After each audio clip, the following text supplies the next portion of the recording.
Hi అండి. Welcome back to my channel. ఇక్కడ video వచ్చేసి ఏందంటే పుదీనా కట్ చేశాననమాట. ఏందంటే నైటే కట్ చేశాను.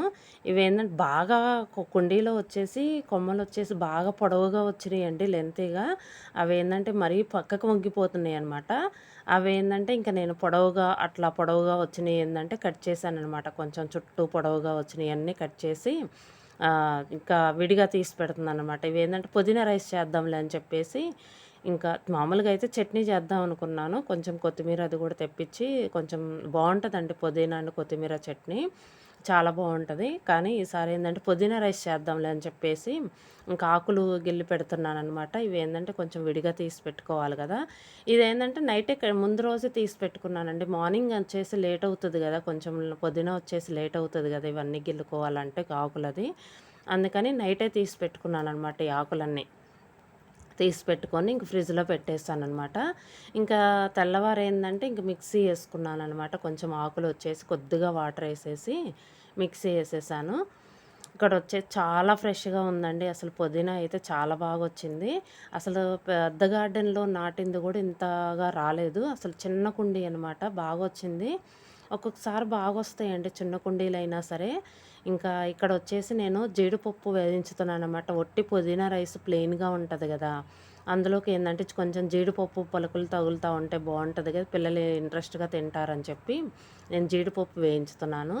ఇవేందంటే చిన్న ముక్కలు కట్ చేశానండి. ఇవేందంటే కొంచెం జాయింట్ ఒస్తాయి గదా! కాయలాగా అవేందంటే కొంచెం విడిగా తీసి చిన్న ముక్కలు కట్ చేశాను. అది చిన్న ముక్కలు కట్ చేసిన వీడియో తీశాను గానీ, అదేంటంటే డౌన్‌కుందనమాట. కెమెరా వచ్చేసి పైకుంది. ఇంకా కనిపించట్లేదనమాట. ఆ క్లిప్ ఎందుకులే అని చెప్పేసి తీసేసాననమాట. ఇక్కడేందంటే కొంచెం జీడిపప్పు గూడా వేగిపోయినియి. నేనేందంటే కొంచెం జీలకర్ర కూడా వేస్తాను. అందుకే తీశాననమాట. కొంచెం డైజెషన్‌కి కూడా మంచిదనని చెప్పి జీలకర్ర గూడా వేశాను. వట్టి పుదీనా రైసే కదా అని. నేనింకా పుదీనా మిక్సీ ఏసి పెట్టుకున్నాను గదా! అది కొంచెం పచ్చి వాసన పోయే వరకు వేయించుతున్నాను.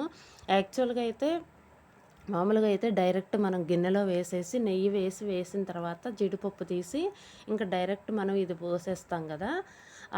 ఆ తర్వాత ఎసరు పోసేసి రైస్ వేస్తాము. కానీ ఇక్కడ నేనేందంటే రైస్ కుక్కర్ పెట్టాను కదా! అందుకని చెప్పేసి నేను ఇలా వేశాననమాట. ఇంకా అలా వేయించేసి కొంచెం పచ్చి వాసన పోయే వరకు వేయించేసి కొంచెం ఇందులో పోసాననమాట. ఎసరెట్టు నేను తక్కువ పోసానులెండి ముందుగానే. రైస్‌లో వచ్చేసి ఇంక ఇది ఎటు ఏస్తాం కదా అని చెప్పేసి మిక్సీ వేసింది. ఇక్కడ వచ్చేసి జీడిపప్పు పలుకులు కూడా వేశానండి. చాలా బాగొచ్చిందండి. రైస్ వచ్చేసి ఏందంటే ఇంకా కొద్దిగా ఉంది గదా! బాగా ఎక్కువ నేను కరివేపాకు ఉంటే గనక అది కూడా వేయొద్దును. పుదీనాతో పాటు చాలా మంచిదండి. కళ్ళకి మంచిది గదా! కరివేపాకు కూడా. కరివేపాకు లేదనమాట. లేతే ఎక్కువ కరివేపాకు కూడా వేస్తుంటాను ఇందులో. ఇంకా ఇలా పుదీనా రైస్ రెడీ అయిందండి. ఇదండి ఈరోజు వీడియో. ఈ వీడియో గనుక మీకు నచ్చితే లైక్ చేయండి, షేర్ చేయండి, సబ్స్క్రైబ్ చేయండి. Thank you for watching.